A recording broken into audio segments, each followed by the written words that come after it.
তুমি রেলওয়ে পরীক্ষার চাকরি দেবে আর তুমি প্রিপারেশন শুরু করবে 1 মাস আগে 2 মাস আগে, তাহলে কিন্তু তুমি চাকরি পাবে না। তোমাকে অন্তত হাতে 6টা মাস সময় রেখে প্রিপারেশন করতে হবে। তার কারণ রেলের এত ভাস্ট সিলেবাস, তার সঙ্গে সঙ্গে কনসেপ্ট, আর কনসেপচুয়াল প্রশ্নের জন্য চাই সময়। সময় দিয়ে তুমি যদি প্রিপারেশন করো 6টা মাস ভালো করে প্রিপারেশন করো, দেখবে তুমি রেলওয়েতে একটা জব পেয়ে যাচ্ছ। তো আজকের ক্লাসের মধ্যে আমরা রেলওয়েকে টার্গেট করে যে রিসেন্ট প্রশ্নগুলো দিয়েছে 25-26-এ, সেই সমস্ত প্রশ্ন সলভ করব। তোমাকে দেখাবো যে প্রত্যেকটা প্রশ্নের পিছনে কিরকম কনসেপ্ট রয়েছে, কারণ কনসেপচুয়াল প্রশ্ন আসছে, ভালো করে আমাদের কিন্তু কনসেপ্ট জানতে হবে। যতই উঠুক ঝড়, যতই আসুক জীবনে তীব্র বাতাস, যতই উঠুক ঝড়, যতই আসুক জীবনে তীব্র বাতাস, চাকরি আমাদের পেতেই হবে, কারণ সালটা 2027। চারদিকে তাকিয়ে দেখলে ভারতের আশেপাশে প্রতিটা প্রতিবেশী দেশ কিন্তু এখন যুদ্ধ বিগ্রহে মেতে রয়েছে। তাই ভারতকেও স্ট্রং হতে হবে, এবং গভর্নমেন্ট কিন্তু এই দিকে নজর দিচ্ছে, ভারতের সেনাবাহিনীকে কিন্তু স্ট্রং করছে। তাই ভ্যাকেন্সি কিন্তু আসবে 2026, এখান থেকে প্রচুর ছেলেপেলে চাকরি পেয়েছে। 2027-এও প্রচুর ভ্যাকেন্সি আসবে। এখন থেকে প্রিপারেশন তোমরা শুরু করে দাও, কারণ সময় তোমার হাতে থাকবে না। যখন পরীক্ষার ফর্ম ফিল আপ করবে তখন দেখবে হাতে মাত্র 1 থেকে 2 মাস আছে। ফর্ম ফিল আপের পরে তুমি সময় পাবে না। তাই তোমাদের রিকোয়েস্টে আমরা শুরু করলাম এসএসসি জিডি 2027 ব্যাচ। 26 ব্যাচে প্রচুর ছেলেপেলে চাকরি পেয়েছে, 27 ব্যাচেও প্রচুর ছেলেপেলে চাকরি পাবে। তো ভালো করে প্রিপারেশন করার জন্য তোমরা ইও স্টাডি অ্যাপে যুক্ত হও। ইও স্টাডি অ্যাপ কোথায় পাবে? গুগল প্লে স্টোরে চলে যাও বা কমেন্ট বক্সের লিঙ্ক থেকে ডাউনলোড করে নাও। প্রত্যেকটা সাবজেক্ট, জিডি পরীক্ষায় যত কটা সাবজেক্ট আছে, সেটা ইংলিশ হোক, সেটা হিন্দি হোক, সেটা রিজনিং হোক, সেটা ম্যাথ হোক, বা আমাদের জিকের পার্ট হোক, আমার সায়েন্স হোক, ম্যাডামের ইতিহাস ভূগোল হোক, বা আমাদের রঞ্জিত স্যারের পলিটি ইকোনমিক্স হোক, প্রত্যেকটা সাবজেক্ট ধরে ধরে আমরা পড়াই। এবং তোমরা জানো চাকরি এখান থেকে পেয়েছে, চাকরি এখান থেকে পাচ্ছে, চাকরি এখান থেকে পাবে। যদি ভালো করে তুমি খাটতে পারো, 7-8 মাস খাটো, দেখবে চাকরি তোমার হাতের মুঠোয়। তো এসএসসি জিডি ব্যাচে যুক্ত হয়ে যাও। 6 তারিখ থেকে আমাদের ক্লাস শুরু হচ্ছে, 6 এপ্রিল থেকে শুরু হচ্ছে। আগে যদি ভর্তি হও তাহলে তোমরা স্পেশাল ডিসকাউন্ট পাবে। স্পেশাল ডিসকাউন্ট পাওয়ার জন্য আমাদের নাম্বার দেখতে পাচ্ছ স্ক্রিনে, কন্ট্যাক্ট নাম্বারে তুমি কল করে নেবে। এছাড়াও আমাদের 6.0-র বাদ বাকি যে কোর্সগুলো রয়েছে, যেমন রেলওয়ে, যেমন এসএসসি, যেমন পুলিশ ফাউন্ডেশন, এই সমস্ত ব্যাচেও তুমি যুক্ত হতে পারো। যদি ভাবো আমি স্যার রেলের পরীক্ষা দেবো, আমি স্যার এসএসসির অন্যান্য পরীক্ষা দিতে চাই, সিএইচএসএল, সিজিএল দিতে চাই, তাহলেও তোমরা এই সমস্ত ব্যাচে কিন্তু যুক্ত হতে পারো। আর পার্টিকুলারলি যদি কোনো সাবজেক্ট ওয়াইজ ব্যাচ চাও, তার জন্য ম্যাথ রয়েছে, রিজনিং রয়েছে, আমার জেনারেল সায়েন্স রয়েছে। তার সঙ্গে সঙ্গে যদি ভাবো স্যার আমরা সব পরীক্ষা দেবো, আমরা রেলও দেবো, আমরা এসএসসিও দেবো, আমরা পুলিশে দেবো, যেটা আমাদের হবে সেটা আমাদের লাকে যেটা আছে হয়ে যাবে। তার জন্য তোমার কম্বো ব্যাচ রয়েছে 6.0, সব পরীক্ষা কভার হয়ে যাবে। যুক্ত হতে পারো 6.0-তে কম্বোতে। দেখো এই সুবিধাগুলো তুমি পাবে। ছোটবেলার ঘাটতি পূরণ করতে পারবে, এখানে আপডেট লেভেলের কন্টেন্ট পাবে। ছোটবেলার ঘাটতি পূরণ করে বেসিক থেকে আমরা পড়াই, এবং তারপরে আস্তে আস্তে আপডেট লেভেলে তোমাদেরকে নিয়ে যাই, তোমরা জানো। এবং তার সঙ্গে সঙ্গে অল এক্সাম কভার হবে। আমার সায়েন্স যদি কেউ একবার আমার কাছ থেকে পড়ে নেয়, তাহলে পরে অল ইন্ডিয়াতে যত কটা এমসিকিউ লেভেলের চাকরির পরীক্ষা আছে কিন্তু সব কটা কভার হয়ে যাবে। কনসেপ্ট, ট্রিক্স, স্টোরির মাধ্যমে কিন্তু আমাদের পড়ানো হয়। তার সঙ্গে সঙ্গে লাইভ ক্লাস থাকবে। ভ্যালিডিটি রয়েছে তোমাদের দেখতে পাচ্ছ 2 বছর। যে কোর্সে যেরকম ভ্যালিডিটি, ততদিন অবধি তুমি কিন্তু লাইভ ক্লাসগুলোকে রেকর্ডের আকারে দেখতে পাবে। তার সঙ্গে সঙ্গে হ্যান্ড হোল্ডিং সাপোর্ট তুমি পেয়ে যাবে, ডাউট সলভ টিচার একজন পেয়ে যাবে। দেখো প্রথম প্রশ্ন স্ক্রিনে কি রয়েছে, দেখো আরআরবি গ্রুপ ডি 28/11/2025, তাহলে নভেম্বর ডিসেম্বরে যে পরীক্ষা হয়েছে আমাদের গ্রুপ ডি, তার প্রশ্ন এটা বলেছে নিচের কোন অঙ্গটি গ্রোথ হরমোন রিলিজিং ফ্যাক্টর নিঃসরণ করে, যা পিটুইটারি গ্রন্থিকে গ্রোথ হরমোন নিঃসরণে উদ্দীপিত করে। দেখো প্রশ্ন, তোমাকে কনসেপ্ট জানতে হবে, এই প্রশ্নের পিছনে কনসেপ্ট কি রয়েছে, যে গ্রোথ হরমোন রিলিজিং হরমোন বা গ্রোথ হরমোন রিলিজিং ফ্যাক্টর কোন গ্রন্থি থেকে নিঃসরণ হচ্ছে। দেখো গ্রোথ হরমোন রিলিজিং ফ্যাক্টর বা হরমোন নিঃসরণ হচ্ছে আমাদের হাইপোথ্যালামাস গ্রন্থি থেকে। আর এই হাইপোথ্যালামাস গ্রন্থি রয়েছে আমাদের মাথার মধ্যে, মস্তিষ্কের মধ্যে। এই হরমোনটা রিলিজ হওয়ার পরে, হাইপোথ্যালামাস থেকে বেরোনোর পরে এ কোথায় যাচ্ছে? এ যাচ্ছে আমাদের মাথায় আরেকটা গ্রন্থি আছে, তার নাম হচ্ছে পিটুইটারি। হাইপোথ্যালামাসের পাশেই ওর ভাই পিটুইটারি অবস্থান করছে। এবারে ও পিটুইটারির মধ্যে গিয়ে কি বলছে না, পিটুইটারিকে বলছে দাদা আপনি জিএইচ হরমোন ক্ষরণ করুন, মানে গ্রোথ হরমোন ক্ষরণ করুন, মানে এসটিএইচ হরমোন ক্ষরণ করুন। যার নাম জিএইচ তার নামই হচ্ছে এসটিএইচ। এই হরমোন ক্ষরণ করতে বলছে কাকে? পিটুইটারিকে। তাহলে এই গ্রোথ হরমোন রিলিজিং হরমোনটা যদি হাইপোথ্যালামাস থেকে উৎপন্ন না হতো, তাহলে কিন্তু জিএইচ হরমোন পিটুইটারি থেকে ক্ষরিত হতো না। তাই কোশ্চেন এখানে দেওয়া আছে, দেখো বলেছে নিচের growth hormone releasing hormone pituitary থেকে গ্রোথ হরমোন নিঃসরণ করতে উদ্দীপিত করছে। তাহলে সেটা বেরোচ্ছে কোথা থেকে? না হাইপোথ্যালামাস থেকে বেরোচ্ছে জিএইচআরএইচ। এটা গ্রোথ হরমোন পিটুইটারিকে উদ্দীপিত করছে। তাহলে পিটুইটারিকে উদ্দীপিত করছে বলেই কিন্তু ওখান থেকে নিঃসরণ হচ্ছে আমাদের জিএইচ হরমোন। আর স্যার জিএইচ হরমোন বা এসটিএইচ হরমোন কি কাজ করছে এটা নিয়েও পরীক্ষায় প্রশ্ন দেয়।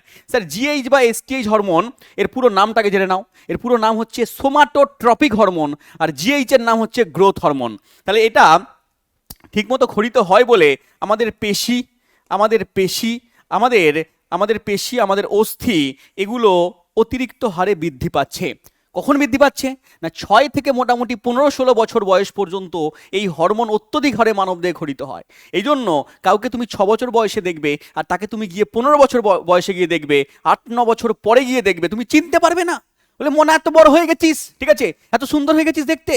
হ্যাঁ, তার গঠন পরিবর্তন হয়ে যাবে, তার শারীরিক গঠন, তার সঙ্গে সঙ্গে তার মানসিক অবস্থারও কিন্তু পরিবর্তন হয়ে যাবে। তাহলে এই যে গঠনগুলো পরিবর্তন করছে এটা জিএইচ করছে। এ দেখো জিএইচ হরমোন কি করছে না মাসেলস, বোনস, ফ্যাট এগুলোকে আস্তে আস্তে কি করছে না বৃদ্ধি করে দিচ্ছে। মোটামুটি 5 থেকে 6 বছর থেকে শুরু করে 15-16 বছর বয়স পর্যন্ত এটা অত্যধিক হারে ক্ষরিত হয়। তারপরে একটা সময় পরে গিয়ে মানুষের দেহে এটা ক্ষরণ বন্ধ হয়ে যায়। কিন্তু কিন্তু যদি এই হরমোনটা 5-6 বছর বয়স থেকে 15-16 বছর বয়স পর্যন্ত ঠিকমতো ক্ষরিত হয় তো ঠিক আছে, ঠিকমতো নর্মাল হাইট হয়ে যাচ্ছে। কিন্তু যদি অতিরিক্ত ক্ষরিত হয়ে যায় তাহলে কিন্তু অতিকায়ত্ত রোগ হবে।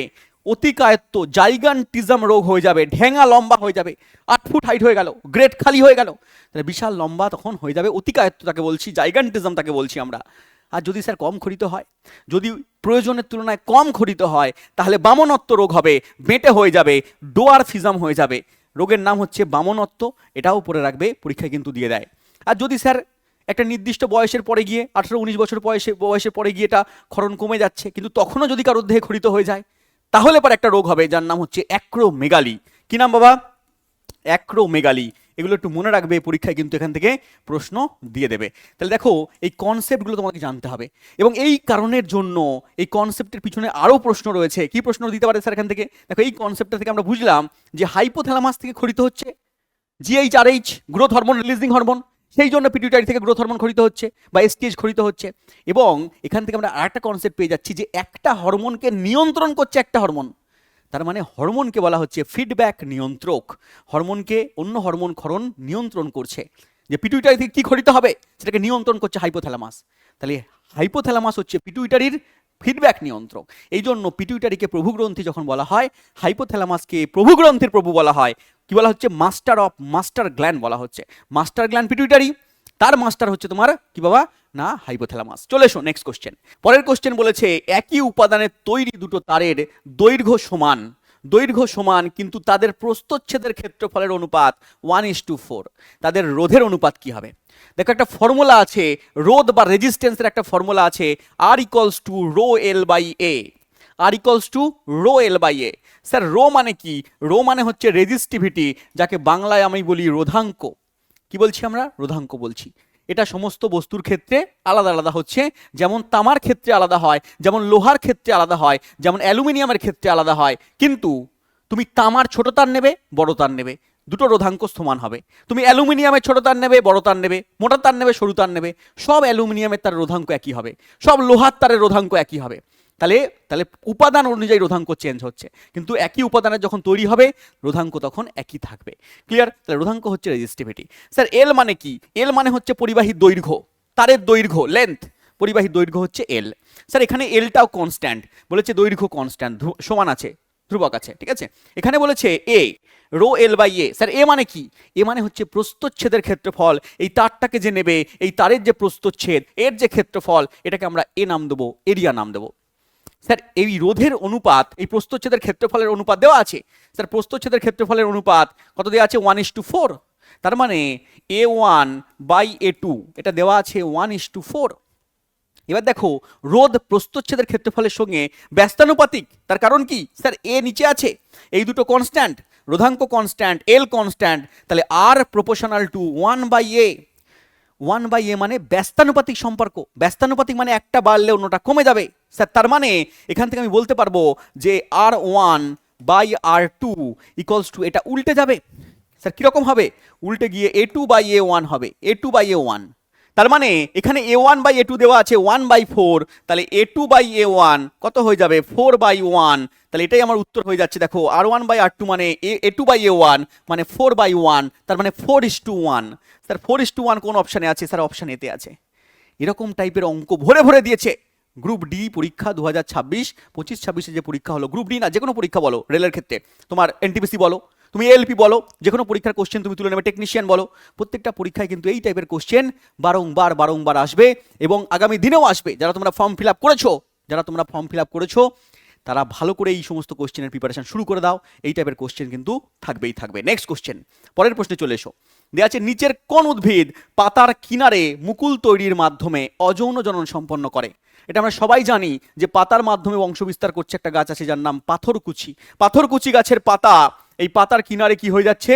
গাছ তৈরি হয়ে যাচ্ছে। পাতা থেকে ওরা কি করে বংশ বিস্তার করতে পারে? পত্রজ মূল তৈরি হয়। তো পত্রজ মূল কার ক্ষেত্রে আছে? দেখো অপশানে এখানে কিন্তু দেওয়া নেই। হাইড্রা আছে, বায়োফাইলাম আছে, আম আছে, স্পাইরোগাইডা আছে। আরে বায়োফাইলাম যার নাম, তার নামই হচ্ছে পাথরকুচি গাছের পাতা। তাহলে অপশান নাম্বার বি। অনেকে ছেলেপেলে পরীক্ষায় কোশ্চেন দিয়েছে, করে এসেছে পরীক্ষায়, বলছে স্যার পাথরকুচি তো পরীক্ষার অপশানে ছিল না। তো পাথরকুচি ছিল না, তো ছিল তো বায়োফাইলাম। তো বায়োফাইলাম যখন আছে নামটা তোমাকে পড়ে যেতে হবে, কারণ পরীক্ষা এই সমস্ত নাম তোমাকে ইংলিশেও দিয়ে দেবে। ক্লিয়ার? যেমন বায়োফাইলাম দিয়ে দিল, যেমন হচ্ছে তোমার অ্যানজিওস্পার্ম দিয়ে দেবে, জিমনোস্পার্ম দিয়ে দেবে, তোমাকে একবীজপত্রী দ্বিবীজপত্রী বলবে না, ওখানে ডাইরেক্ট তোমাকে বাংলায় লিখে দেবে অ্যানজিওস্পার্ম। ঠিক আছে? এর মধ্যে বীজের সংখ্যা কত, সহজ প্রশ্ন পরীক্ষায় ছেড়ে দিয়ে চলে আসবে, কারণ এই টার্মগুলো জানতে হবে। ক্লিয়ার? চলে এসো পরের কোশ্চেনে। দেওয়া আছে একটি উত্তল দর্পণের মেরু আর বক্রতা কেন্দ্রের মধ্যে দূরত্ব 40 সেন্টিমিটার এবং মেরু আর ফোকাসের মধ্যে দূরত্ব কত হবে? মেরু আর ফোকাস, বলে স্যার মেরু, বক্রতা কেন্দ্র, ফোকাস এগুলো জানিই না, কি জানো না অনেকে আছে। ঠিক আছে স্যার এগুলো কি? তাহলে আমরা এই কোশ্চেনগুলো পরীক্ষার সময় স্কিপ করে দিয়ে চলে আসি। এত বড় কোশ্চেন দেখি আমরা, প্লাস এই সব অঙ্ক টঙ্ক যখন দেখি স্কিপ করে দিয়ে চলে আসি। একদম সোজা কনসেপ্ট, ভালো করে দেখো। দেখো এই হচ্ছে আমাদের উত্তল দর্পণ। উত্তল দর্পণের ক্ষেত্রে কি হয় না, মাঝখানটা উঁচু হয়, দুই পাশটা নিচু হয় এবং এই দিকটা হচ্ছে তোমার, এই দিকটা তোমার পারদের বা রূপোর প্রলেপ দেওয়া থাকে। সামান্য রূপো থাকবে না, পারদের প্রলেপ দেওয়া থাকে। এই দিক দিয়ে আলোক রশ্মি আসে, এই দিক দিয়ে আলোক রশ্মি আসছে। তো ঠিক আছে স্যার, এটা হচ্ছে প্রতিফলক তল। উল্টো দিকটা প্রতিফলক তল নয়, কিন্তু এই যে দর্পণটাকে যদি আমি পুরো কমপ্লিট করি বাবা, তাহলে একটা গোলক পাওয়া যাচ্ছে, একটা গোলক পাওয়া যাচ্ছে। এই গোলকের যে কেন্দ্র, এই গোলকের যে কেন্দ্র, ওকে বলি আমরা বক্রতা কেন্দ্র। আচ্ছা তাহলে বুঝলাম স্যার, দর্পণটা হাফ আছে, গোলকের একটা অংশ আছে, সেই গোলকের অংশটাকে আমরা যদি কমপ্লিট করি তাহলে গোলকের কেন্দ্রটা হচ্ছে বক্রতা কেন্দ্র। ঠিক আছে? হ্যাঁ, এবার এই দর্পণটা যে রয়েছে, এই দর্পণটার একটা মধ্যবিন্দু থাকবে, মাঝখানে একটা বিন্দু থাকবে। তো এই মাঝখানের বিন্দুটাকে বলছি আমরা মেরু, যাকে আমরা পি দিয়ে ডিনোট করছি। এটাই বাবা হচ্ছে মেরু। এবং এই মেরু আর বক্রতা কেন্দ্র এর ঠিক মাঝখানে, এই দুটোর মাঝখানে একটা বিন্দু থাকবে, মধ্যবিন্দু, তাকে আমরা বলছি এফ। স্যার এফ মানে হচ্ছে ফোকাস, এফ মানে হচ্ছে ওর মুখ্য ফোকাস। তাহলে আমরা তিনটে জিনিস জেনে ফেললাম, যে দর্পণটা যে গোলকের অংশ তার কেন্দ্র হচ্ছে বক্রতা কেন্দ্র, দর্পণটার মধ্যবিন্দু হচ্ছে মেরু এবং মেরু আর বক্রতা কেন্দ্রের মাঝখানের দূরত্ব হচ্ছে ফোকাস দৈর্ঘ্য। এবারে চলে এসো কোশ্চেনে। এবারে দেখো বলেছে মেরু আর বক্রতা কেন্দ্রের মধ্যে 40 সেন্টিমিটার। মেরু আর বক্রতা কেন্দ্র, মেরু এখানে বাবা, মেরু এখানে, কালি চেঞ্জ করে নিই। দেখো মেরু হচ্ছে আমার এখানে আর বক্রতা কেন্দ্র এখানে, এই ডিস্টেন্সটা আমার 40 বলে দিয়েছে, 40 বলে দিয়েছে। তাহলে এবার বলেছে মেরু আর ফোকাসের দৈর্ঘ্য কত হবে? বলে স্যার এটা অর্ধেক হবে, আপনি তো বললেন এটা মধ্যবিন্দু, তাহলে মধ্যবিন্দু হলে এটা অর্ধেক হয়ে যাচ্ছে একদম, তাহলে 20 হয়ে যাচ্ছে। দেখো মধ্যবিন্দু এটা দেওয়া আছে, তাহলে আমার উত্তর কত হচ্ছে? 20 সেন্টিমিটার স্যার, 20 সেন্টিমিটার উত্তর হচ্ছে। এবার 20 সেন্টিমিটার প্লাস হবে না মাইনাস হবে? দেখো ভালো করে, যদি আমরা গ্রাফে দেখি, তাহলে গ্রাফের মধ্যে আমরা এই পয়েন্টটাকে মূল বিন্দু 0 0 বলতাম, তাই তো 0 0 বলতাম। আর এপাশের বিন্দুগুলোকে আমরা কি নিতাম না পজিটিভ নিতাম। এটা হচ্ছে এক্স অক্ষ যদি আমরা ধরি বাবা, তাহলে এটা পজিটিভ এক্স অক্ষ, এদিকটা মাইনাস এক্স অক্ষ ছিল। তাহলে এক্সের পজিটিভ মান এদিকে থাকে, নেগেটিভ মান এদিকে থাকে। তাহলে ভালো করে দেখো, এটা যদি আমার দর্পণ হয় তাহলে এই দিকে আমার, এটাকে আমি মূল বিন্দু ধরি, তাহলে এক্স অক্ষের পজিটিভ দিকে এটা, তাহলে এ পাশে যখন হবে তখন সেটা হচ্ছে পজিটিভে আসবে। যদি এ পাশে আসতো তাহলে হতো নেগেটিভ, মাইনাসে আসতো। তাই এ পাশে হলে পারে +40 হচ্ছে এখান থেকে আমার বক্রতা কেন্দ্রের দূরত্ব, মেরু থেকে বক্রতা কেন্দ্রের দূরত্ব +40, আর মেরু থেকে ফোকাসের দৈর্ঘ্য +20 হবে। উত্তর কত হবে আমার এখানে? তাহলে +20 হয়ে যাচ্ছে সঠিক উত্তর। ক্লিয়ার? এই সমস্ত ছোট ছোট কনসেপ্ট কিন্তু তোমাকে জানতে হবে। যারা এখনো জানো না, বেসিক থেকে তোমাদের পড়তে হবে। এখান থেকে অঙ্ক দেবে, তোমাকে অঙ্ক দেবে না, দিয়েছে পরীক্ষায় যে 1/v plus 1/u equals to 1/f। কার ফর্মুলা? দর্পণের ফর্মুলা। স্যার দর্পণের রৈখিক বিবর্ধন আছে, ঠিক আছে, প্রতিবিম্বের দৈর্ঘ্য বাই বস্তুর দৈর্ঘ্য, সেখানে সাইন কনভার্সন আছে, মাইনাস প্লাস, ছেলেমেয়ে বুঝতে পারে না কি করে আলোর অঙ্ক করবো স্যার, মাইনাস প্লাস ঠিক মতো মাথায় ঢুকছে না। তার জন্য আমরা রয়েছি, ঠিক আছে। আমি তোমাকে সায়েন্স এমনভাবে পড়িয়ে দেবো যারা আমার কাছে পড়ে তারা জানে এই সমস্ত জলের দরে ফলের রস করে দিয়েছে, এই সমস্ত কোশ্চেন দেখা মাত্র উত্তর করতে পারবে। তার জন্য তোমাকে যেতে হবে ইওর স্টাডি অ্যাপের মধ্যে, কারণ ইওর স্টাডি অ্যাপে পুরো সায়েন্সটাকে আমি পড়াচ্ছি, ফিজিক্স কেমিস্ট্রি বায়োলজিকে আমি তোমাকে পড়িয়ে দেবো, এমনভাবে পড়িয়ে দেবো যাতে রেলওয়ের একটা কোশ্চেনও বাইরে না যায়। কারণ কনসেপ্ট পড়ে গেলে পারে কোশ্চেন বাইরে যাবে না, সংখ্যা চেঞ্জ করে দেবে, হয়তো 40-এর জায়গায় তোমাকে 60 দিয়ে দেবে, হয়তো 40-এর জায়গায় তোমাকে 50 দিয়ে দেবে, কিন্তু কনসেপ্ট তুমি যদি জানো তুমি উত্তর করতে পারবে। তো কনসেপ্ট জানতে গেলে ইওর স্টাডি অ্যাপে যুক্ত হতে হবে এবং আগে থেকে যুক্ত হতে হবে। অনেকে আছে 1 মাস আগে যুক্ত হয়, 2 মাস আগে যুক্ত হয় পরীক্ষার, বলে স্যার সিলেবাস শেষ করবো কি করে, পড়াশোনা করবো কি করে। আরে কি করে করবে, তোমাকে অন্তত 6 মাস, 5 থেকে 6 মাস সময় নিয়ে কিন্তু যুক্ত হতে হবে। কারণ এত বড় সিলেবাস, এত কটা সাবজেক্ট, ম্যাথ পড়তে হবে, রিজনিং পড়তে হবে, তার সঙ্গে সায়েন্স পড়তে হবে, তার সঙ্গে আমাদের জিকে জিএস এর পার্ট পড়তে হবে, কারেন্ট অ্যাফেয়ার্স পড়তে হবে, তো পড়তে হবে, ঠিক আছে। তো এখন থেকে পড়াশোনা শুরু করে দাও। তার জন্য ইওর স্টাডি অ্যাপকে ডাউনলোড করে নাও। ইওর স্টাডি অ্যাপ স্যার কোথায় পেয়ে যাবো? ইওর স্টাডি অ্যাপ পেয়ে যাবে গুগল প্লে স্টোরে, চলে যাও, গুগল প্লে স্টোর থেকে ইওর স্টাডি অ্যাপকে ডাউনলোড করে নাও।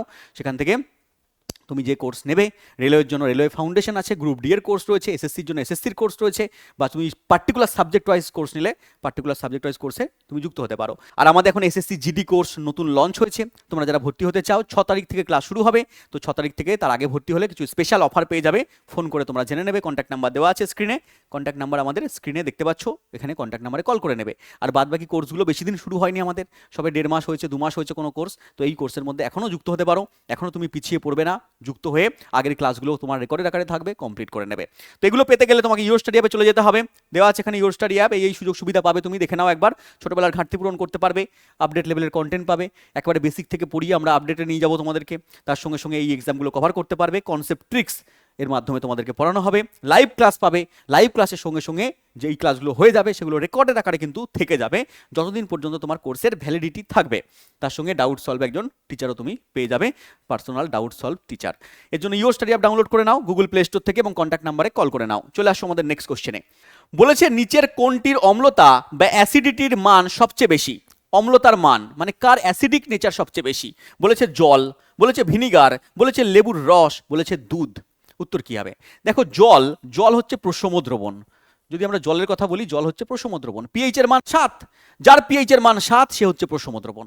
আর পিএইচ এর মান 7-এর থেকে যত কমতে কমতে কমতে কমতে আসবে, 0-র দিকে যাবে, তত তার অ্যাসিডিক নেচার বাড়বে।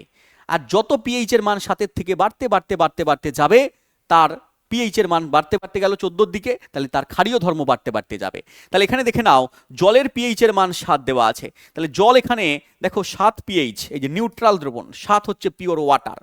দেখো দুধ আছে, দুধের পিএইচ এর মান 7-এর থেকে সামান্য কম হয়, সামান্য অ্যাসিটিক, ল্যাকটিক অ্যাসিড আছে।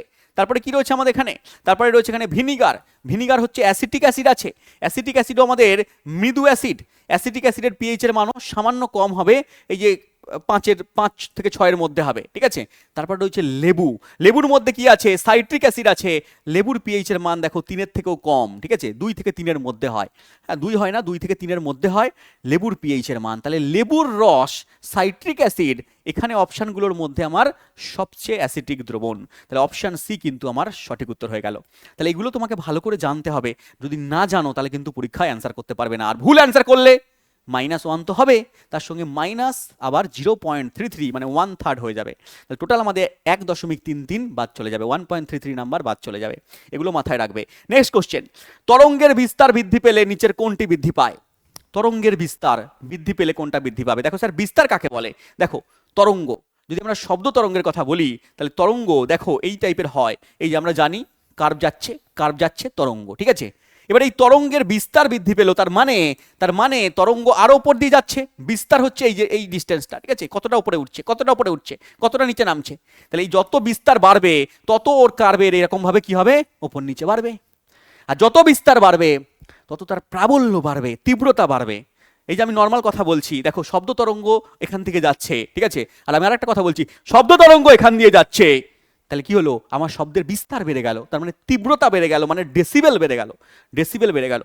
তাহলে বিস্তার বাড়লে কি হচ্ছে বাবা, ডেসিবেল বেড়ে যাচ্ছে। তাহলে এখানে কি হচ্ছে না, আমাদের শব্দের শক্তি বেড়ে যাচ্ছে, তরঙ্গের শক্তি, তরঙ্গের গতিবেগ বাড়ছে না, তরঙ্গের তরঙ্গ দৈর্ঘ্য বাড়ছে না, তরঙ্গের কম্পাঙ্ক বাড়ছে না, তরঙ্গের শক্তি বেড়ে যাচ্ছে, শব্দ শক্তি আমাদের বৃদ্ধি পেয়ে যাচ্ছে, তীব্রতা বৃদ্ধি পাচ্ছে। এটাকে আমরা আরেক ভাষায় বলতে পারি তীব্রতা বা প্রাবল্য বৃদ্ধি পাচ্ছে। আর এই তীব্রতা বা প্রাবল্যের একক হচ্ছে ডেসিবেল, এটাও পড়ে রাখবে, ডেসিবেল হচ্ছে তীব্রতার একক। তাহলে বিস্তার বাড়লে শব্দের শক্তি বাড়বে, ডেসিবেল বাড়বে, তীব্রতা বাড়বে। নেক্সট কোশ্চেনে চলে এসো। পরের কোশ্চেন আমাদের দেওয়া আছে কি বাবা, বলেছে একটি গাড়ি স্থির অবস্থা থেকে যাত্রা শুরু করলো। যখনই গাড়ি স্থির অবস্থা থেকে যাত্রা শুরু করবে তখনই তুমি প্রাথমিক বেগকে শূন্য করে দেবে। তখনই তুমি প্রাথমিক বেগকে আমরা ইউ ধরি, ইউ ইকুয়ালস টু 0 করবে। যারা কোর্সে আছে তারা জানে এগুলো, ঠিক আছে? তোমরা যারা জানো না ভালো করে জেনে নাও। দেখো প্রাথমিক বেগ শূন্য হয়ে যাবে যদি স্থির অবস্থা থেকে চলতে শুরু করে। প্রাথমিক বেগ শূন্য, স্থির থেকে আস্তে আস্তে শুরু করলো, 1 2 3 4 শুরু করলো, ঠিক আছে? তাহলে স্থির অবস্থা থেকে যখনই শুরু করবে ইউ ইকুয়ালস টু 0। বলেছে 5 সেকেন্ডের জন্য, 5 সেকেন্ড দেওয়া আছে মানে সময় দেওয়া আছে, মানে টাইম দেওয়া আছে 5 সেকেন্ড, টি টি মানে টাইম, 5 সেকেন্ড জন্য 2 মিটার পার সেকেন্ড স্কোয়ার ত্বরণ নিয়ে চলছে। 2 মিটার পার সেকেন্ড স্কোয়ার ত্বরণ, সে ত্বরণকে আমরা এ নাম দিই, অ্যাক্সিলারেশন, ত্বরণ হচ্ছে 2 মিটার পার সেকেন্ড স্কোয়ার। বলেছে এই গাড়িটা চলছে ত্বরণ নিয়ে, তাহলে গাড়িটার অন্তিম বেগ বা শেষ বেগ কত হবে? শেষ বেগকে আমরা ভি নাম দিই, ভি এর মান আমাকে বার করতে হবে। আচ্ছা স্যার এটা এটা এটা V equals to U plus at formula যাবে না? একদম, যারা ভাবছো যে V equals to U plus at formula যাবে তারা ঠিক পথে আছো, ঠিক লাইনে আছো। আর যারা বুঝতে পারছো না এখনো যে কোন ফর্মুলা দেবো আমরা, কিভাবে করব, তাদের জন্য প্রিপারেশন এখন থেকে করা দরকার। পরীক্ষার 1 মাস আগে, পরীক্ষার 15 দিন আগে আমি এসে বললাম তুমি ক্লাস করলে হু ক্লাস করো প্রথম স্যারে, ঠিক আছে? তখন হবে না, এখন থেকে ক্লাস করতে থাকো, হাতে সময় আছে, এখন থেকে পড়ো, ঠিক আছে? তাহলে ফর্মুলা দিতে হবে V equals to U plus at, V equal to U plus at. বসিয়ে দাও মান, খোলা রাখো কান। ভি ইকুয়াল টু ইউ এর মান 0, এর মান কত স্যার? এর মান 2, টি এর মান কত স্যার? 5। তাহলে 5 দুগুণে 10, 10 মিটার পার সেকেন্ড। উত্তর হয়ে গেল আমার জলের দরে ফলের রস, অপশন নাম্বার এ সঠিক উত্তর। এই সমস্ত যারা কোর্সে আছে ছেলেপিলে তাদের এই সমস্ত কোশ্চেন জলের দরে ফলের রস লাগে, ঠিক আছে? যারা কোর্সে যদি কেউ থাকো কমেন্ট বক্সে জানিয়ে দাও এই সমস্ত কোশ্চেন তোমাদের কেমন লাগে। চলে এসো পরের কোশ্চেন। দেওয়া আছে পরের কোশ্চেন, স্যার চুন জলের মধ্যে দিয়ে কার্বন ডাই অক্সাইড প্রবাহিত করলে কি অদক্ষিপ্ত হয়? চুন জল আছে, চুন জল, চুন জলের সংকেত কি জানো? চুন জল কিভাবে তৈরি হয় জানো? চুন জল হচ্ছে এখানে ক্যালসিয়াম অক্সাইড প্লাস জল। ক্যালসিয়াম অক্সাইড হচ্ছে পোড়া চুন, তাকে তুমি জলের মধ্যে দিয়ে দিলে উৎপন্ন হবে CaOH গ্রুপ 2, CaOH গ্রুপ 2, চুন জল উৎপন্ন হয়ে যাবে। এই চুন জলে যদি তুমি কার্বন ডাই অক্সাইডকে দিয়ে দাও CaOH গ্রুপ 2, এর সঙ্গে তুমি কি করলে? কার্বন ডাই অক্সাইড মিশিয়ে দিলে, তাহলে কি উৎপন্ন হবে? এরকম কোশ্চেন এসেছে পরীক্ষায়, আবারও আসবে। বিক্রিয়াকে ভয় পেলে হবে না, ঠিক আছে? ডরকে আগে জিত হে, ভালো করে দেখো। আর জিতকে আগে কে হে? নাম সলিউশন হে। দেখো তাহলে এখানে CaOH গ্রুপ 2 প্লাস CO2 যদি তুমি এখানে বিক্রিয়া করিয়ে দাও তাহলে CaCO3 উৎপন্ন করবে, ক্যালসিয়াম কার্বনেট, তার সঙ্গে জল উৎপন্ন হয়ে যাবে। মানে জল আবার ঘোলা জল ছিল, চুন জল হচ্ছে ঘোলা। সেই জলের মধ্যে প্রথমে তুমি পোড়া চুন দিলে ক্যালসিয়াম হাইড্রোক্সাইড তৈরি করলো, চুন জল ঘোলা হয়ে গেল। ওর মধ্যে তুমি কার্বন ডাইঅক্সাইড দিলে, ওই ঘোলা চুন জল আবার কি হয়ে যাবে না? পরিষ্কার হয়ে যাবে, আর উৎপন্ন করবে ক্যালসিয়াম কার্বনেট। উত্তর হয়ে যাবে তাহলে চুন জলের মধ্যে যদি ক্যালসিয়াম আমরা এই কার্বন ডাইঅক্সাইড পাঠাই তাহলে ক্যালসিয়াম কার্বনেট উৎপন্ন করবে, আর ঘোলা চুন জল পরিষ্কার হয়ে যাবে। ক্লিয়ার? নেক্সট কোশ্চেনে চলে এসো। দেওয়া আছে স্যার মরিচা রোধ করতে ইস্পাত এবং লোহার উপর দস্তার প্রলেপ দেওয়া হয়, এটাকে আমরা কি বলি? খুব সোজা প্রশ্ন, জলের দরে ফলের রসের মতো প্রশ্ন কিছু থাকবে। যদি আমরা লোহার উপরে আমরা দস্তার প্রলেপ দিই তাকে আমরা বলি গ্যালভানাইজেশন প্রক্রিয়া, অপশন নাম্বার ডি গ্যালভানাইজেশন। এবার তোমাকে পরীক্ষা এখান থেকে ঘুরিয়ে কোশ্চেন করবে, স্যার দস্তার উপরে লোহার উপরে আমি দস্তার প্রলেপ দেবো, তাহলে লোহাকে আমি কোথায় রাখবো, দস্তাকে আমি কোথায় রাখবো? ঠিক আছে, তখন তোমার মাথা গুলিয়ে যাবে। তাহলে কিভাবে হয় দেখো, আমরা এই তড়িৎ বিশ্লেষণ বলে একটা প্রক্রিয়া করি, যাকে একটা পাত্রের মধ্যে করা হয়। এই পাত্রটাকে বলা হয় ভোল্টামিটার। কি বলা হয়? ভোল্টামিটার বলা হয়। এই ভোল্টামিটারের মধ্যে আমরা করি তড়িৎ বিশ্লেষণ। আর তড়িৎ বিশ্লেষণের মধ্যে করি কি? তড়িৎ বিশ্লেষণের মধ্যে আমরা যে ধাতুর ওপরে প্রলেপ দেব, তাকে রাখবো ক্যাথোডে। তার মানে লোহার উপরে প্রলেপ দেবো, ইস্পাতের উপরে বা লোহার উপরে, তাহলে ইস্পাত বা লোহাকে আমরা রাখবো ক্যাথোডে। ক্যাথোড বলে একটা এখানে দণ্ড রয়েছে, সেই দণ্ডের মধ্যে আমরা কাকে রাখবো না? যার উপর প্রলেপ দেব। আর যার প্রলেপ দেব তাকে রাখবো আমরা অ্যানোডে, তার মানে আমরা দিচ্ছি দস্তার প্রলেপ, তাহলে দস্তাকে রাখবো আমরা অ্যানোডে, ঠিক আছে? অ্যানোডে। আর লোহাকে রাখবো আমরা ক্যাথোডে। মনে রাখবে, ঠিক আছে। আর এখানে একটা তড়িৎ বিশ্লেষ্য পদার্থ ব্যবহার করা হয়, তড়িৎ বিশ্লেষ্য পদার্থ ব্যবহার করা হয়। সেই তড়িৎ বিশ্লেষ্য পদার্থের নাম কি যদি জানো কমেন্ট বক্সের মধ্যে লিখবে। চলে এসো পরের কোশ্চেন। দেওয়া আছে যে যখন একটি বন্দুক থেকে গুলি চালানো হয়, একটা বন্দুক থেকে গুলি চালানো হচ্ছে ঢিচে, তখন কি হচ্ছে, তখন গুলিটি সামনের দিকে এগিয়ে যাচ্ছে, তার কারণ কি? গুলিটা সামনের দিকে এগিয়ে যাচ্ছে, তার কারণ কি? তার কারণ স্যার নিউটনের তৃতীয় সূত্র, একদম নিউটনের তৃতীয় সূত্র। কোথায় আছে স্যার? বন্দুকের পশ্চাৎ সরণ প্রতিক্রিয়া হিসেবে কাজ করে। তাহলে বন্দুকে সাহায্য করে ক্রিয়া বল দেবে, বন্দুকে সাহায্য করে ক্রিয়া করবে, ঠিক আছে। হ্যাঁ, ট্রিগার চিপবে যখন একটা ক্রিয়া দেবে, এবং এই গুলিটা যখন বেরিয়ে যাবে গুলিটা ওকে একটা প্রতিক্রিয়া বল দেবে, যার জন্য বন্দুকটা পেছন দিকে সরে আসবে। তাহলে ক্রিয়া প্রতিক্রিয়ার ধারণা নিউটনের তৃতীয় সূত্র থেকে পাওয়া যায়। পরীক্ষায় কোশ্চেন দেয় যে বলো বন্দুক থেকে গুলি ছোড়া হলো, এটা নিউটনের কোন সূত্র কাজ করছে? নিউটনের তৃতীয় সূত্র কাজ করছে, ক্রিয়া প্রতিক্রিয়ার ধারণা। বলে স্যার এরকম আরো এক্সাম্পল তোমাকে ঘুরিয়ে দিতে পারে যে নিচের কোনটা নিউটনের তৃতীয় সূত্র হিসেবে কাজ করছে। দিতে পারে বন্দুক থেকে গুলি ছোড়া, ঠিক আছে, দিয়ে দিল অপশনে, হয়ে গেল তখন বন্দুক থেকে গুলি ছোড়া। বা রকেট উড়ছে, হয়ে গেল নিউটনের তৃতীয় সূত্র, ঠিক আছে। তো এগুলো মনে রাখবে। নেক্সট কোশ্চেন বলেছে একটি মেশিন টি সেকেন্ড সময়ে ডাব্লু জুল কার্য করছে। এখানে সময় দেওয়া আছে টি সেকেন্ড, ডাব্লু জুল কার্য করছে, মেশিনটার ক্ষমতা দেওয়া আছে পি ওয়াট। তাহলে নিচের কোন সম্পর্কটা সত্য? আমরা জানি ক্ষমতা সমান সমান কার্য বাই সময়, কার্য করার হারকে ক্ষমতা বলে, কার্য করার হারকে ক্ষমতা বলে। তার মানে কার্য বাই যদি আমি সময় করি, কার্য বাই সময় করি, তাহলে আমি ক্ষমতা পেয়ে যাব দাদা। তাহলে ক্ষমতা এখানে বলেছে পি হবে, কার্য মানে এখানে ডাব্লু বলেছে, সময়কে এখানে টি বলেছে, তাহলে W by T equals to P পেয়ে গেলাম। Option number A. উত্তর দিচ্ছে কে? অপশন নাম্বার এ। যারা উত্তর দেবে তারা ঠিক করছে। নেক্সট কোশ্চেনে চলে এসো। স্যার এককগুলো একটু বলে দিন স্যার, খুব সুবিধা হয়। দেখো এককগুলো জেনে নাও। দেখো একক কি হবে? মনে রাখবে কার্যের সিজিএস একক যদি বলো তাহলে হবে আর্গ, কার্যের যদি এসআই একক বলো তাহলে হবে জুল, ঠান্ডা ঠান্ডা কুল কুল। কার্যের এসআই একক মনে রাখবে জুল, আর সময়ের একক সিজিএস এসআইতে কি হচ্ছে সবসময়? সেকেন্ড। স্যার ক্ষমতার একক কি হয়? ক্ষমতার যদি বলো তুমি সিজিএস পদ্ধতিতে একক হচ্ছে আর্গ পার সেকেন্ড, উপরে হবে আর্গ, নিচে হবে second, erg per second. Sir এসআইতে কি হবে? স্যার এসআইতে জুল পার সেকেন্ড, একদম।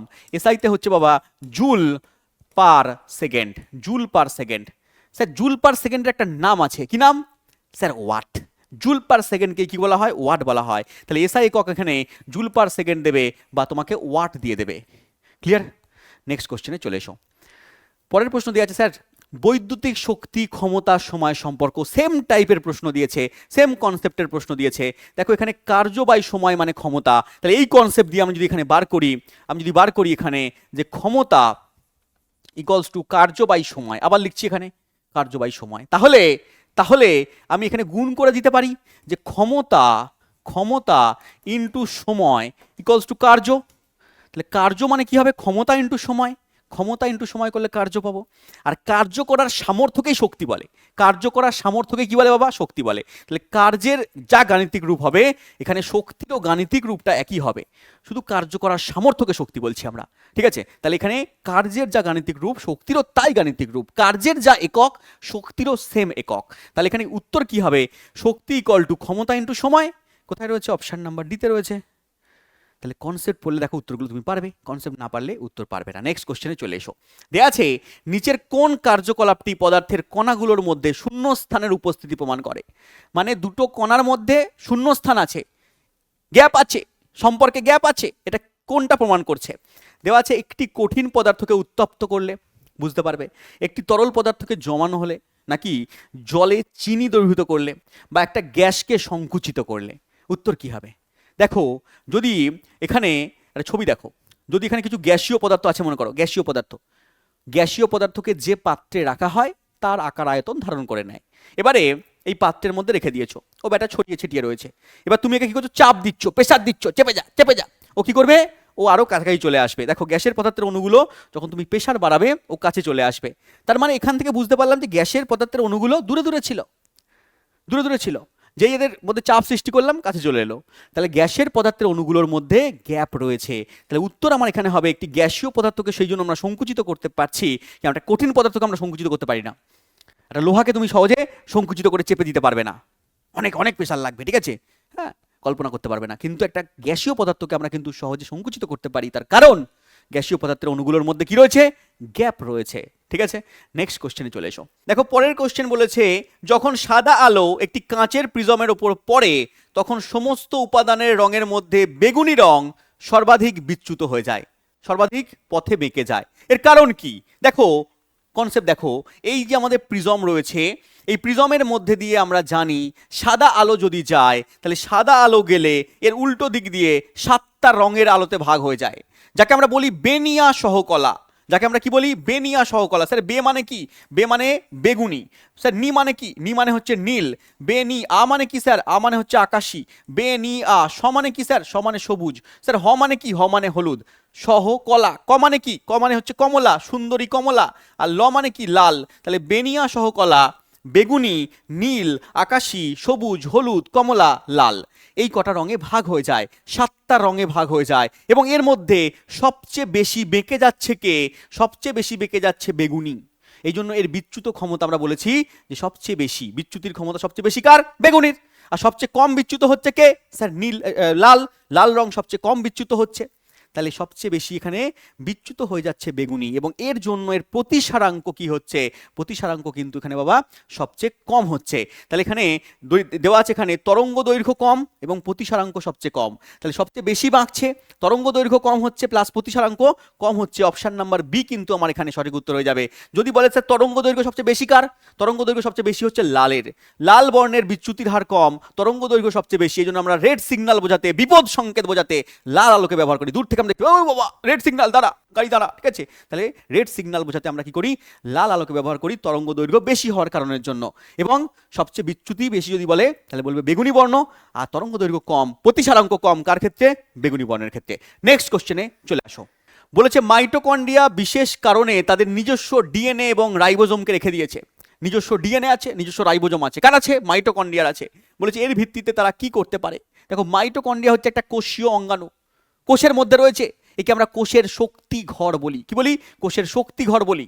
তাহলে এই মাইটোকন্ড্রিয়া দেখতে এরকম হয়। এর দুটো পর্দা আছে, ভেতরের পর্দা এবং বাইরের পর্দা, বহিঃপর্দা। এর ভেতরে কি কি রয়েছে? ডিএনএ আছে, নিজস্ব রাইবোজোম আছে। ঠিক আছে, ডিএনএ রাইবোজোম ভেতরে রেখে দিয়েছে। থাকে না নিজস্ব কিছু প্রাইভেট গাড়ি থাকলো, হ্যাঁ প্রাইভেট গাড়ি থাকে, কিছু নেতা মন্ত্রী রয়েছে যাদের গভর্নমেন্ট গাড়ি দিয়েছে, আবার নিজস্ব প্রাইভেট গাড়িও আছে। তাহলে এদের ক্ষেত্রে কি হচ্ছে? এটা কোষের মধ্যে আছে, কোষের মধ্যে ডিএনএ আছে, রাইবোজোম আছে। এটা নিজস্ব পার্সোনাল ডিএনএ, পার্সোনাল রাইবোজোম রেখে দিয়েছে। পার্সোনাল ডিএনএ, পার্সোনাল রাইবোজোম কি করছে না, এই রাইবোজোম প্রোটিন তৈরি করতে সাহায্য করছে, প্রোটিন তৈরি করছে। তাহলে রাইবোজোম কি করছে বাবা? এদের দেহে প্রোটিন তৈরি করছে। তাহলে তাদের নিজস্ব কিছু প্রোটিন তৈরি করতে সাহায্য করছে। Option A clear. এবং মনে রাখবে এই মাইটোকন্ড্রিয়া থেকে পরীক্ষায় প্রশ্ন দেয়, মাইটোকন্ড্রিয়ার যে অন্তঃপর্দা এগুলো ভাঁজ হয়ে ক্রিস্টি তৈরি করেছে। ক্রিস্টি, এই যে লেখা আছে ক্রিস্টি, অন্তঃপর্দা ভাঁজ হয়ে কি তৈরি করেছে? ক্রিস্টি তৈরি করেছে। এটাও তুমি পড়ে রাখবে। চলে এসো পরের কোশ্চেনে। দেওয়া আছে রাদারফোর্ডের আলফা কণা বিচ্ছুরণ পরীক্ষা নিচের কোনটি আবিষ্কারের পথকে প্রশস্ত করেছিল? কোনটা আবিষ্কার করেছিল? দেখো রাদারফোর্ড আলফা কণা পরীক্ষা করেছিলেন। সোনার একটা পাতকে নিয়েছিলেন, সোনার পাত, পাতলা সোনার পাতকে নিয়েছিলেন এবং সেখানে আলফা রশ্মি পাঠিয়েছিলেন। তিনি দেখেছিলেন সমস্ত আলফা রশ্মিগুলো এখান থেকে বেরিয়ে চলে যাচ্ছে। কিন্তু দু একটা রশ্মি যেগুলো ঠিক মাঝখান দিয়ে যাচ্ছে, আবার কিন্তু মাঝখান দিয়ে ব্যাক করে চলে আসছে, বা এখানে মাঝখান দিয়ে গিয়ে এই সাইডে ব্যাক করে চলে আসছে, এই সাইডে ব্যাক করে চলে আসছে। তাহলে মাঝখান দিয়ে একটা খুব ক্ষুদ্র জায়গা দিয়ে তারা রশ্মিকে যখন পাশ করালেন দেখলেন সেটা ব্যাক করে চলে আসছে। তিনি তখন নাম দিলেন এটাই হচ্ছে পরমাণুর নিউক্লিয়াস, এবং এর মধ্যেই ওর ভর, সম্পূর্ণ ভরটা ওর মধ্যে নিমজ্জিত রয়েছে। তাহলে তিনি এখান থেকে আবিষ্কার করলেন পরমাণুর মধ্যে ভেতরে নিউক্লিয়াস আছে, প্রোটন আর নিউট্রন কণা এখানে একসঙ্গে রয়েছে, এবং তার বাইরে ইলেকট্রনগুলো ঘুরছে। তাহলে এখান থেকে আবিষ্কার হলো পরমাণুর নিউক্লিয়াস। রাদারফোর্ডের পরমাণু মডেল ভালো করে পড়বে। তাহলে এখান থেকে নিউক্লিয়াস আবিষ্কার হলো, যেখানে প্রোটন নিউট্রন একসঙ্গে রইল। নেক্সট কোশ্চেনে চলে এসো। দেওয়া আছে স্যার নিচের কোন মানব রোগটি যৌন মিলনের মাধ্যমে সংক্রামিত হয়? যৌন মিলনের মাধ্যমে, সেক্সের মাধ্যমে সংক্রামিত হয়। কোন রোগ হবে sir? Acquired immuno deficiency syndrome. Sir এইটা আবার কি রোগ? এটা হচ্ছে পুরো নাম, অ্যাকোয়ার্ড মানে এ, ইমিউনো মানে আই, ডি মানে ডেফিসিয়েন্সি, সিনড্রোম মানে হচ্ছে এস, এইডস। এইডসের নাম আমরা শুনেছি, তার পুরো নাম পরীক্ষায় দেয় অ্যাকোয়ার্ড ইমিউনো ডেফিসিয়েন্সি সিনড্রোম। এটা যৌনতার মাধ্যমে ছড়াতে পারে। আর কিভাবে ছড়াতে পারে স্যার? আজ ছড়াতে পারে ওয়ার্কিং ইন হেলথ কেয়ার। তুমি কোনো স্বাস্থ্য কোথাও শিবিরে কাজ করছো, সেখান থেকে রক্তের মাধ্যমে ছড়িয়ে পড়তে পারে, বা ইনজেক্টিং ড্রাগসের মাধ্যমে কোনো ড্রাগ ইনজেক্ট করলে, হ্যাঁ, কোনো একটা মনে করো সংক্রামিত ব্যক্তি রয়েছে, এইডস সংক্রামিত ব্যক্তি, সেও সেই ইনজেকশন করেছে, তুমিও সেই ইনজেকশনটা নিয়ে টুক করে দিয়ে দিলে, ব্যাস তোমার গায়ে কিন্তু চলে আসতে পারে, তোমার শরীরে এইডস ছড়িয়ে যেতে পারে। স্যার ব্লাড ট্রান্সফরমেশন, ঠিক আছে, তুমি কোনো অর্গান ট্রান্সপ্লান্ট করলে, ব্লাড কাউকে দিলে, এবং তার মাধ্যমে কিন্তু ছড়াতে পারে এইডস রোগ। এবং তার সঙ্গে সঙ্গে প্রেগনেন্সির মাধ্যমে কিন্তু শিশুর দেহের মধ্যেও মায়ের থেকে ছড়িয়ে পড়তে পারে এইডস রোগ। স্যার কিভাবে ছড়াতে পারে না, কিভাবে ছড়াতে পারে না দেখো লেখা আছে এখানে। মনে করো তুমি কাউকে টাচ করলে, ঠিক আছে, কারো হাত ধরে যাচ্ছ, ঠিক আছে, তাহলে কিন্তু ছড়াবে না। বা তুমি বসে আছো, কারো খাবার খেয়ে নিলে, ঠিক আছে, এঁটো খাবার খেয়ে নিলে, ঠিক আছে, তার মাধ্যমে ছড়াবে না। কাউকে তুমি হচ্ছে তোমার চুম্বন করলে, তার মাধ্যমে কিন্তু ছড়াবে না। বা তোমাকে ইনসেক্ট কামড়ালো, মশা কামড়ালো, মাছি কামড়ালো, তাহলে কিন্তু তার মাধ্যমে ছড়াবে না। মশা যদিও রক্ত বহন করে, কিন্তু মশার মধ্যে একটা ক্ষমতা আছে যে কি করে, এডসের জীবাণুকে নষ্ট করে দেয়। স্যার এডসের জীবাণু কি? এডসের জীবাণু হচ্ছে HIV, human immunodeficiency virus, human immunodeficiency virus, HIV virus. তাহলে এইচআইভি হচ্ছে তোমার এর বাহক, এর হচ্ছে তোমার জীবাণু, ঠিক আছে, এটা মনে রাখবে। তাহলে পেয়ে গেলাম এটা ভাইরাসের নাম এইচআইভি। তার মাধ্যমে টয়লেটের মাধ্যমে, শাওয়ারের মাধ্যমে ছড়াবে না, মনে রাখবে। নেক্সট কোশ্চেনে চলে এসো। দেয়া আছে স্যার এইচআইভি সংক্রমণ সম্পর্কে নিচের কোন বক্তব্যটি সত্য? বলতে বলতে কোশ্চেন দিয়েছে, দেখেছো, জানতে হবে। তাহলে এইচআইভি সংক্রমণ মশার কামড়ের মাধ্যমে এইচআইভি সংক্রামিত হতে পারে? না দাদা পারে না। বলেছে সাধারণ মেলামেশার মাধ্যমে এইচআইভি ছড়াতে পারে? না দাদা পারে না, সাধারণ মেলামেশা করলে ছড়াবে না। যদি যৌন মেলামেশা করা হয় তাহলে কিন্তু ছড়াবে। স্যার অ্যারোসলের মাধ্যমে ছড়াতে পারে? না স্যার পারে না। স্যার যৌন কাজের মাধ্যমে কিন্তু ছড়াতে পারে। পরীক্ষায় প্রশ্ন এসেছে, তোমাকে উত্তর করতে হবে, ঠিক আছে। তাহলে এই সমস্ত জিনিস জানতে হবে, পরীক্ষায় প্রশ্ন দিচ্ছে তা পড়তে হবে। নেক্সট কোশ্চেন চলে এসো। স্যার চাঁদে কোনো বস্তুর ওজন পৃথিবীর তুলনায় কম হয়, তার কারণ কি? ওজন কম হয়, ভর কম হয় না। যদি কখনো ভর দিয়ে দেয় তাহলে কিন্তু করবে না, কম করবে না। কারণ একবার পরীক্ষা দিয়েছিল যে স্যার পৃথিবীর তুলনায় চাঁদে ভর কি হবে, কম হবে, বেশি হবে, কি হবে? ছেলেপেলে কম করে দিয়ে এসছে। ভর কমে না, ওজন কমে। ওজন কমে কেন? অভিকর্ষজ ত্বরণ, জি এর মান কমে যায়। কারণ ওজনের ফর্মুলা দেখো, ওজনের ফর্মুলা হচ্ছে mg। এম মানে বস্তুর ভর, আর জি মানে হচ্ছে অভিকর্ষজ ত্বরণ। এই অভিকর্ষজ ত্বরণ মানে হচ্ছে পৃথিবীর অভিকর্ষজ ত্বরণ, পৃথিবী যে বল দিয়ে যে বস্তুকে টানছে এবং বস্তু যে ত্বরণের নিচে পড়ছে, তাহলে সেটা হচ্ছে অভিকর্ষজ ত্বরণ। যেমন পৃথিবীর অভিকর্ষজ ত্বরণের মান 9.8 মিটার পার সেকেন্ড স্কোয়ার, আর চাঁদের অভিকর্ষজ ত্বরণ পৃথিবীর তুলনায় 1/6 গুণ। 6 দিয়ে ভাগ করলে যেটা হবে সেটা হচ্ছে চাঁদের অভিকর্ষজ ত্বরণ। তাহলে চাঁদের অভিকর্ষ বলের মান কম, তাই তার অভিকর্ষজ ত্বরণ কম, তাই তার ওজন, তার মধ্যে ওজন কম হয়, কিন্তু ভর একই থাকে। ক্লিয়ার? চলে এসো। তাহলে অপশন কি হবে আমার এখানে বাবা? উত্তর হচ্ছে ডি। চলে এসো পরের কোশ্চেনে। দেওয়া আছে সাধারণত নিচের কোন ট্রপিক স্তরে জীবের সংখ্যা সবচেয়ে কম থাকে? দেখো আমরা একটা জিনিস পড়েছি, খাদ্য পিরামিড, এরকম টাইপের দেখতে হয় খাদ্য পিরামিড। এই খাদ্য পিরামিডে নিচের দিকে দেখো, নিচের দিকে সবুজ উদ্ভিদ রয়েছে, স্বভোজী উদ্ভিদ রয়েছে, এদের সংখ্যা পরিবেশের মধ্যে বেশি হয়, তাই জন্য এদেরকে নিচে স্থান দেওয়া হয়েছে। নিচের দিকটা বড় জায়গা, ঠিক আছে। এদেরকে যারা খাচ্ছে তারা হচ্ছে প্রথম শ্রেণীর খাদক এরা, ঠিক আছে, প্রথম শ্রেণীর খাদক, বা আমরা বলছি তাদেরকে গৌণ খাদক, ঠিক আছে। তাহলে এদেরকে বলা হচ্ছে, এদেরকে প্রাইমারি কনজিউমার, এদের সংখ্যা এদের থেকে একটু কম হয়, ঠিক আছে, এজন্য এদেরকে আমরা একটুখানি কম জায়গায় স্থান দিয়েছি। এবার এদেরকে যে খাচ্ছে দ্বিতীয় শ্রেণীর খাদক, ঠিক আছে, এদের সংখ্যা কি হচ্ছে? সেকেন্ডারি কনজিউমার, এদের সংখ্যা আরও কমে যাচ্ছে, আরও কম জায়গায় স্থান দিয়েছি। আবার এদেরকে যে খাচ্ছে তাদের সংখ্যা আরও কম হচ্ছে, ঠিক আছে, এদেরকে টার্সিয়ারি কনজিউমার, তৃতীয় শ্রেণীর খাদক। তাহলে ওপরে যত যাচ্ছে তাদের সংখ্যা কমছে। দেখো যত উপরের দিকে যাচ্ছে সংখ্যা কমতে কমতে আছে। তার মানে সবচেয়ে উপরে যাদের সংখ্যা সবচেয়ে কম আছে তারা কি বাবা? তারা প্রাথমিক খাদক না, উৎপাদক না, গৌণ খাদক না, তারা হচ্ছে প্রগৌণ খাদক। অপশন বি আমার সঠিক উত্তর হয়ে গেল, প্রগৌণ খাদক। নেক্সট কোশ্চেনে চলে এসো। আর যদি সংখ্যা বেশি বলতো তাহলে তুমি বলতে এখানে উৎপাদকের সংখ্যা সবচেয়ে বেশি, ঠিক আছে। নেক্সট বলেছে একটি লেন্স দ্বারা উৎপন্ন বিবর্ধন বস্তু দূরত্বকে আমরা ইউ নাম দিচ্ছি, বস্তু দূরত্ব হচ্ছে ইউ, এবং প্রতিবিম্বের দূরত্ব যদি ভি হয় তাদের সঙ্গে কিভাবে সম্পর্কিত, মানে বস্তুর বলেছে এখানে বিবর্ধনের ফর্মুলা কি হবে। বিবর্ধন এম ইকুয়ালস টু কি হয়? কমেন্ট বক্সে আমাকে উত্তর দেবে, এটা আমাকে কমেন্ট বক্সে তোমরা বলবে। এটা HW দিলাম। পরের দিন এই কোশ্চেন থেকে আমরা স্টার্ট করব ক্লাস, এবং তারপরে আমাদের পরপর চলতে থাকবে রিসেন্ট আসা প্রশ্নের সম্ভার। আর তোমরা আমাকে অবশ্যই কমেন্ট বক্সের মাধ্যমে বলবে যে ক্লাস তোমাদের কেমন লাগছে, রিসেন্ট পরীক্ষা আসা প্রশ্নগুলো যে সলভ করাচ্ছি তোমাদের মাথায় ঢুকছে কিনা। তোমরা এরকম ক্লাস যদি চাও তাহলে অবশ্যই সেটাও কমেন্ট বক্সে বলবে। তাহলে দেখা হচ্ছে পরের ক্লাসে এরকম কোশ্চেন নিয়ে। ততক্ষণ ভালো থেকো। Thank you. জয় হিন্দ।